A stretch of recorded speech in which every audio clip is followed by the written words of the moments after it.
নমস্কার। আপনি কারোর থেকে মুক্তি চাইছেন, মানে পিছা ছাড়তে চাইছেন।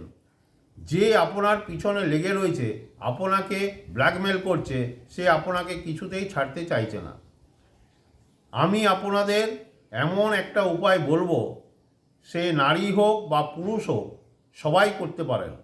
একটি সাদা কাপড় নেবেন, সেই কাপড়ে কাজল পেন্সিল, মেয়েদের যে কাজল পেন্সিল থাকে চোখে লাগায়, সেই পেন্সিল দিয়ে কাপড়ের উপর সেই ছেলেটার বা মেয়েটার বা সেই লোকটার নাম লিখুন। লিখে সাদা কাপড়টা ভালো করে মুড়ে কালো সুতো দিয়ে ভালো করে পেঁচিয়ে দিবেন। শনিবার দিন করবেন, 4টা শনিবার করতে হবে। সন্ধ্যাবেলায় বাইরে গিয়ে সন্ধেবেলায় বাইরে গিয়ে পেঁচানো কাপড়টাকে কোনো নোংরা জায়গায় ফেলে দেন। 4টি শনিবার করুন। যে আপনার সব তছনছ করে দিচ্ছে, যে আপনার জীবনে ঢুকে সব শেষ করে দিচ্ছে, কিছুতেই সুস্থ থাকতে দিচ্ছে না, বারবার ডিস্টার্ব করছে, 100% শিওর সে আপনার কাছ থেকে দূরে সরে যাবে।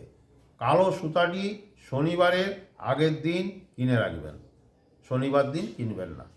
নমস্কার।